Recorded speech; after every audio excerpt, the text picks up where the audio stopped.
What is up, YouTube, and welcome back to another Fridge Financials video. In today's video, we talk about this group called the disconnected youth. Now, in today's video, we're going to talk about what that is, what this article is even talking about, and how can it possibly impact you. So if you're excited for today's video, make sure that you smash the thumbs up button, subscribe to the channel if you've not already done so, and turn on the bell notifications for all future uploads. And we're going to learn about what this group is. So this is a shout out to my girlfriend for sending me this article. I think now that I'm really creating a lot of content on finance, when I have time, of course, with my busy schedule of teaching like 50 hours a week, I feel like these days, she just sees the article and she's like, hey, make a video. And I read this and I was like, this is actually a really good point to bring up here. So let's talk about this disconnected youth. So the disconnected youth is a growing group of Gen Zers who aren't working or going to school. This article talks about, again, 1 in 3 Americans aged 18 to 24 have no income. Younger Americans are also increasingly depressed and not enrolling in college. And an analysis from the St. Louis Federal Reserve looks at the fate of young workers. This is what we're going to be talking about today. So pretty loaded topic here, but it's kind of going to be wild. So stay along for the ride, of course, and buckle your seatbelts. So Gen Zers might be reshaping the world of work, but only if they have a job. And for many, that might not be the case. And I would think that makes a lot of sense because you got to contribute to the economy in some way, shape, or form, and hopefully that'll be through the world of work. New research from the St. Louis Federal Reserve's Institute for Economic Equity, try saying that five times fast, delved into the challenges young people aged 18 to 24 are experiencing in today's economy. They found that more than 1 in 3 have no income at all. In particular, the researchers looked at a group dubbed disconnected youth who aren't working and who are also not in school. So it's not that they're not working but in school. They're not working or going to school at all. They're kind of just, I hate to use these words, but they're just there. Like, I don't know what they're doing. They're not working. They're not going to school. They're just kind of doing whatever. As of 2022, disconnected youth comprise 13% of this age group. That share has been rising overall since 1998, according to the calculations from the Federal Reserve Bank of Dallas. So here you can see from 1989 all the way up until 2022, this increase of the disconnected youth percent share over the last, you're looking at, 25 years or so.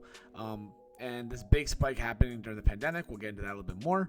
But it's just looking like more and more, younger adults aged 18 to 24 are not working, but also not going to school. So they're kind of just there.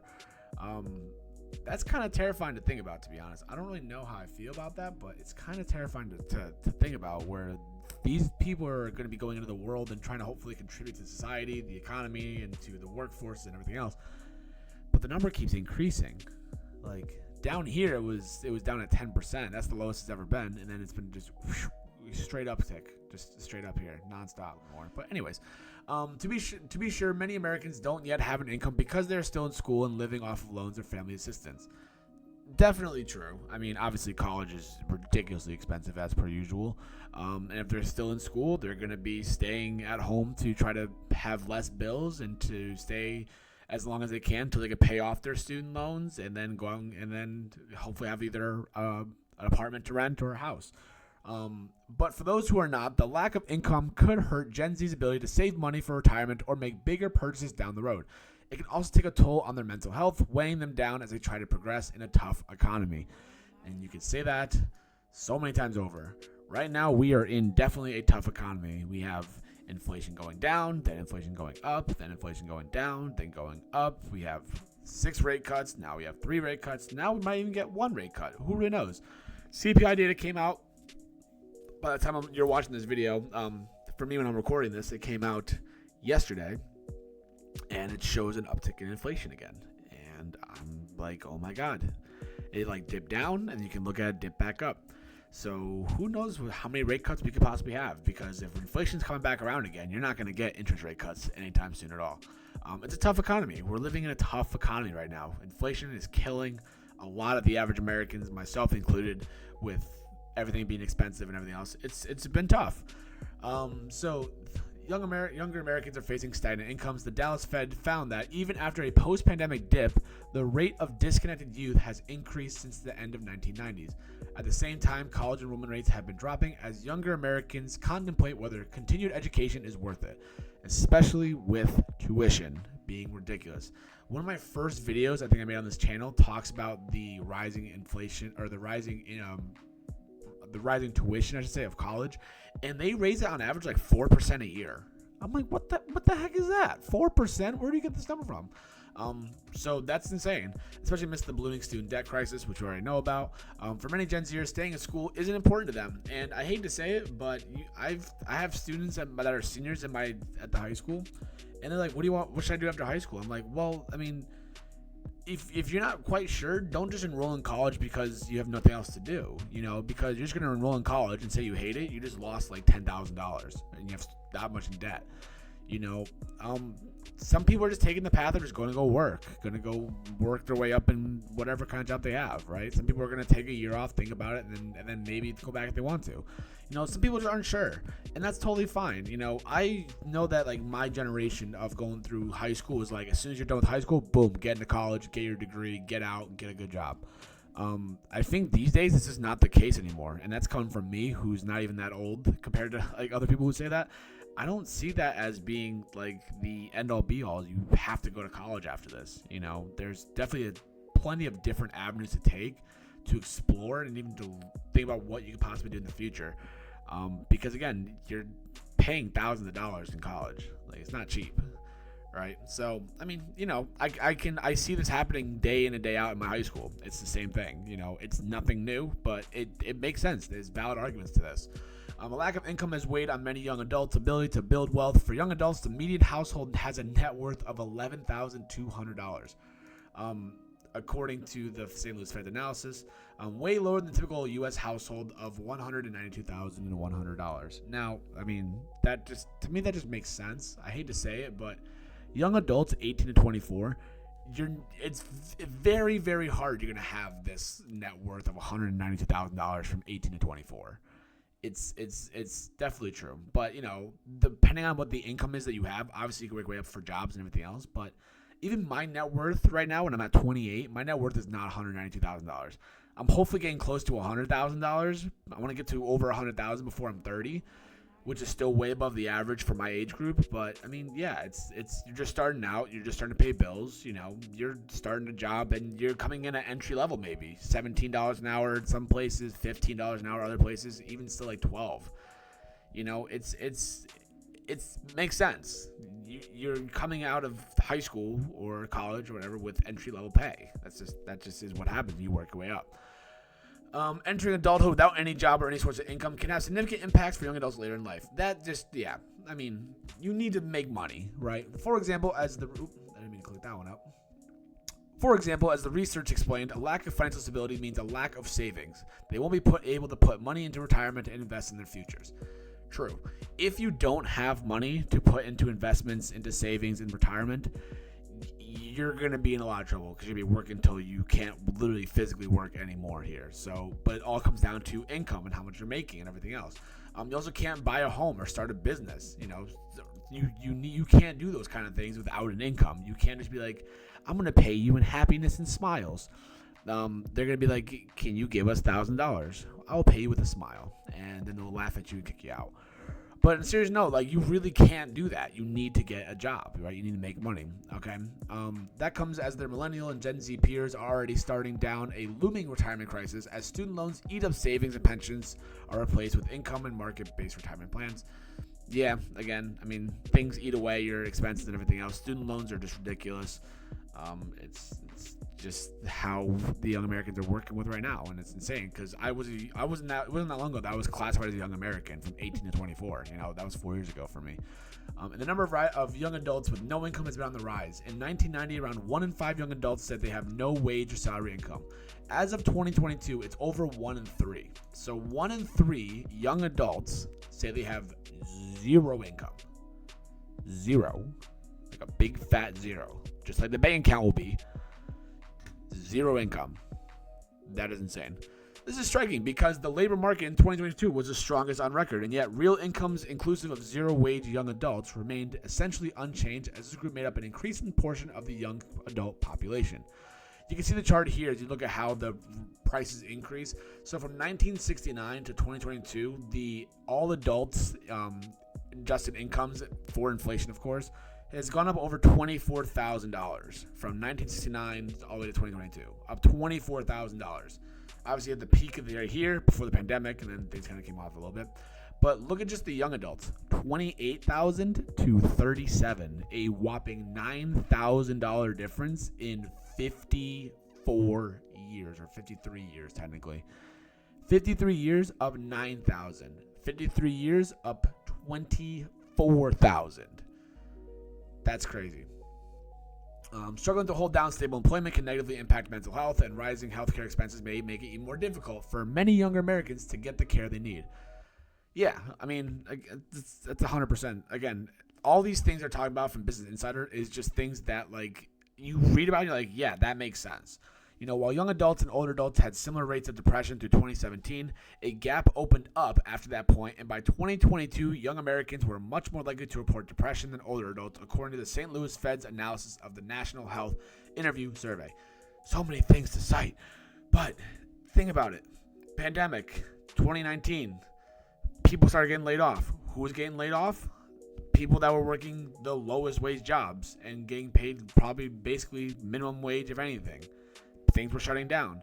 Who's not working from home? You can't work from home for McDonald's. You cannot say that order will be $14.36. Please drive up, and they come to your house. You can't work from home. The young adults who are just starting out working were probably the first ones to get laid off because they were working probably fast food. They were working retail. They're working those places that shut down first. And that's what's crazy. And that's what's happening. And when you lose your job and you're not making money, you get sad about it, which can lead to depression. It can lead you into a spiral because you're not making money. You're just at home. If you're at home all day long, that's not going to be good for your mental well-being. You're not out exploring. You're not out talking to people, interacting. You're not out. You're inside, not working, not doing anything. Makes sense. And here's the chart to back it up. Look at that. Huge spike up. Again, here's the pandemic right around here. A little bit of a drop off here. But I wonder if because people weren't open for, like, you know, these for like treatments or whatever. I'm not really quite sure. But again, at the end of the day, huge spikes happening here. You know, we've had a huge spike even before actually COVID. Actually, you had a huge spike up in 2017 up to 2018, and so on and so forth. It's insane. And again, financial well-being can lead to depression. People say, does money buy you happiness? No, but it can definitely relieve that anxiety, that stress, that burden that you're feeling about, can I have this paycheck last me the next month? Can I buy this meal? Can I go out to dinner this one night? Can I pay for my electric bill to keep my lights on? You know, money doesn't buy happiness. You can't buy the emotion, but it can hopefully help relieve some of those emotions you might feel with the anxiety and stress of finances, because it's a huge thing. You know, I see articles all the time. One of the number one reasons of divorce, one of the major reasons of divorce is finances. If you're not on the same page, you're not going to ever be able to continue your life together. You have to be on the same page for finances. You know, finances has a lot of impact on your life, whether you want to know it or not, right? This talks more about how the median income basically is the same between all racial demographics, but the median net worth is a lot different. The rise of disconnected youth is making historical inequities worse. Again, same kind of thing, talking about it and everything else. So the report confirms that even during the tightest labor market since World War II, there's a limit to economic growth's ability to reduce structural unemployment that many young blacks and Latinos face, plus a growing number of young whites. Again, that comes out that young people were some of the first to lose their jobs and incomes in the fallout from the pandemic. Just like I said, the unemployment rate for 16 to 24 years old spiked to 27.5% in April of 2020. We are living in the pandemic at that point, and things are shut down. And who's getting laid off? It's those young adults, 16 years old. I just started working at Wendy's. Great. Hey, we're shutting down because of the pandemic. Yeah, you're gone. Bye-bye. Thank you. It's what happens. And again, this spike right here is again, you part of the reason why you might have those rising possibilities of depression and everything else. It's a spiral. So after dropping in the wake of pandemic rehiring, that rate has picked back up to pre-pandemic trends and also doesn't reflect those who are not actively looking for work. So you're having a little bit of an uptick again, which is good at least to see. Or not an uptick. It's starting to uptick again even after the pandemic. So it came back down. I want to say sold off like a stock. It's not a stock. It came back down a lot, definitely, when they started hiring again. Things started opening up possibly and everything else. But now we're starting to get a little bit of an uptick again in unemployment. That's not good. When you have young Americans or young adults that are going out to the workforce that are supposed to be hopefully getting jobs for the first time and helping out the economy, and you're getting this uptick in unemployment for the young adults, that's not something to be proud of. That's not something that's good. The report mentions that these deepening disparities point to interventions such as improving access to community college and vocational training. Yes, 110% agree. I know where I live, community college right now is free if you're a first-time applier outside of high school, which I think is great. And I tell students, hey, if you're not sure if you want to do college, apply to community college, try it out for a semester, see what happens. Improving access to community college is great. I went to community college for 2 years, and then I transferred to a university, and that means I basically had my first 2 years of tuition free because I went to community college first. Vocational training, same thing. You know, you have those plumbers, electricians, HVAC technicians. Those jobs create a lot of money. 6-figure salaries, making your own business, boost the economy. All those things I think are definitely very, very important. Creating more apprenticeship roles and investing money and attention into structural barriers such as the criminal justice system and mental health. Yeah, couldn't have said it more myself. So this article here really talking about the disconnected youth. You know, it's scary to look at, but there's things we can do to fix it. Making education more accessible to people. You know, giving different pathways outside of high school to help these young adults start to get in the workforce, start to work, start to make some real money, and then just bringing them the education, the financial education, the mental health education. Bringing all these different resources and boosting them up, it can definitely boost this disconnected youth to a point where they won't be disconnected anymore, in my personal opinion. So again, interesting article to read about. I love me some graphs as a math teacher, and it's, you know, hopefully brings some light to you and everything else. And if you are a young adult or disconnected youth and you watch this like, oh, you know what, I'm going to fix that. Let me know in the comment section down below. If you made this far in the video, make sure that you subscribe to the channel. Thank you so much, as per usual. I hope you guys are making money in the market. As always, thank you so much, and I will see you guys in the next video.